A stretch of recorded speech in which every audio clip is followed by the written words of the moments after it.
Alright, so this is my 2005 Chevy Avalanche. It's got 280,000 miles on it. And I was just driving down the road and it shut off by itself. And I rolled to a stop and it wouldn't start again. So we're gonna go through all the steps to figure out what is actually wrong with it. Alright, first thing to note is with the key in, you'll see how the dash lights come up and it's in park. And turning the key turns off the dash lights, but that's it. We're gonna pop open the hood, see what's up.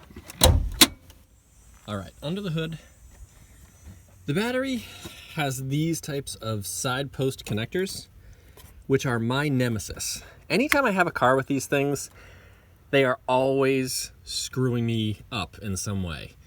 So before I even start messing around with these two cables, what I'm gonna do is I'm gonna open up this jumper cable spot. So this is basically a power feed that goes from here right over here to my positive terminal. And I'm gonna put a jumper cable on this, and then I'm gonna put a ground side on the block, and I'm gonna run it over to this battery. And I'm gonna see if the truck will start with jumper cables, basically bypassing these connectors on the battery and bypassing this battery altogether. All right, let's see how this works. Okay, so I got positive lead going to there, got the negative jumper cable there, got negative on my battery. I'm gonna hook up the positive right here. All right, so now let's go turn the key, see what happens. Nothing. All right, so at this point, we can be pretty confident that the connector, or the connection right here and the connection right here at the battery are good, because we basically bypassed both of those and nothing has changed. All right, so now what I'm gonna do, just for my own sanity, is I'm gonna pull the starter relay, which is right here, pop it out. Let's see, we want to cross 30 and 87, which means upper right and lower left. So if I jump both of these, we should basically get the starter to start. Let's see what happens. Okay. So this tells me that the connection going all the way down to the starter is perfectly fine. Now, keep in mind, this thing was driving when it shut off. So I knew it wasn't the starter itself, but this confirms that the wiring going to the starter is actually perfectly fine. I don't need to basically follow wires all the way from here down to the starter. All right, so let's plug this back in. So we know starter wires are good. We know the battery connection is good.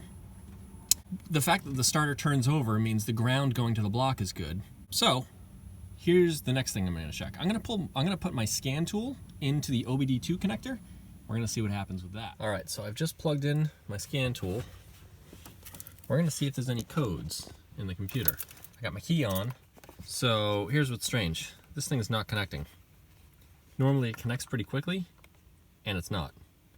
So for some reason, we can basically say that the computer is either not powering up or not communicating through the OBD2 port. All right, so I happen to have a spare PCM for a LS engine. This one was for a 6-liter, but I don't actually care if the engine starts. I just want to see if swapping the PCM will allow the engine to turn over with the key, because that will tell us that it's the connection between the PCM and the key that is messed up, or it's the PCM itself. So I'm gonna swap these out, and then we'll turn the key and see what happens. All right, old PCM is out, new one is in. Now, let's see what happens when we try and start it. All right, cross your fingers, boys and girls.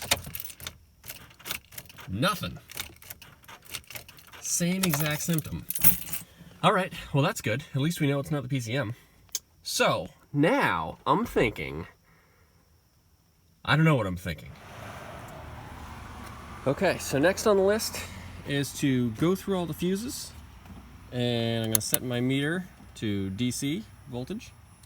I'm gonna put my ground, I'm gonna hold it on the ground battery terminal, and then what I'm gonna do is I'm going to basically touch the tips of each fuse because there's a metal tab on the top of each side. I'm going to go from one side to the other and make sure that the meter reads 12 volts.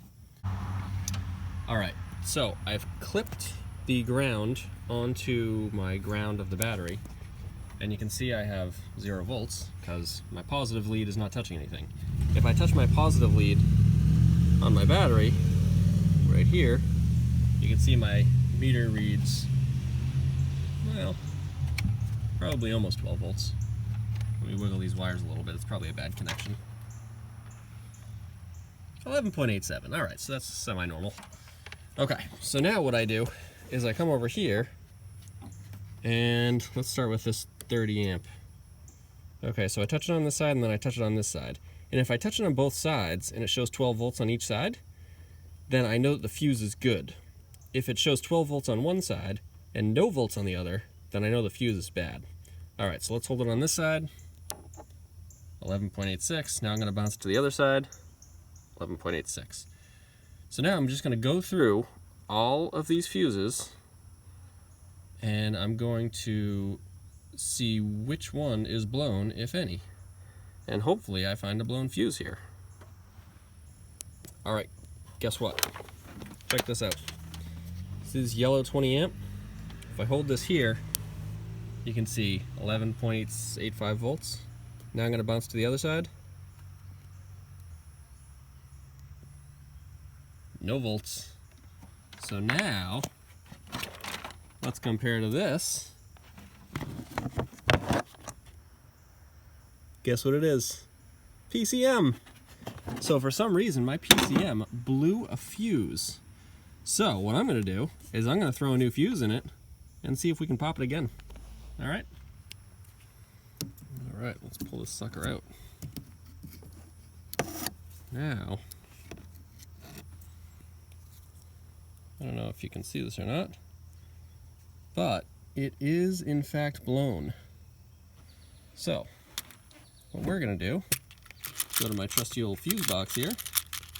By the way, if you don't have one of these, it's just like a miscellaneous thing of fuses, you should totally get these. These things are super cheap. They're like under 10 bucks. And you can get a whole pack of fuses so that when this kind of stuff happens, you're pretty much ready to party. Alright, now I don't know if I just blew it again. Nope, I didn't. Alright, so now, let's see what happens if I turn on the engine. Let me close up this. What I like to do is dump this whole container on the ground, and I spread it across my driveway real good, and then it takes me about 20 minutes to pick up and organize. Alright, so let's see what happens now. Oh, dang! Truck runs. It does say reduced engine power. Wonder why that is. It also has an ABS light on that was never there before. So I think what I might do is throw my scan tool on it, see what happens. Alright, so here's what it is. We got 9 codes here, and they're all relating to losing communication with the PCM, which is totally my fault, because I probably kept the key on or something stupid when I disconnected the PCM. So what I'm going to do is I'm going to go ahead and erase all these codes, and then I'm going to see if the ABS and gauge cluster still says reduced engine power. So let's erase these codes. Are we sure we want to erase them? Yes, we are. Alright, so now let's just restart the engine and see what it says.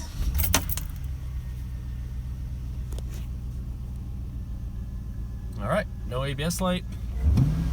Revs up good. And yeah, no reduced engine power. So I'd say things are pretty great. The only problem is, I don't know why that fuse popped. So that is a problem. I think what I'll do for right now is I'll just keep some fuses in my truck, pretty much ready to go. And that way, when I take it for a test drive, I'll hopefully be able to make it home when I inevitably break down on the side of the road. Alright, so now I'm on a test drive, and it seems to be working. I got farther than the point where it broke down last time, so I assume I'm okay. So I also checked the wiring diagram for that circuit, and it looks like the circuit that blew is directly from the fuse box with the 20 amp circuit to the PCM.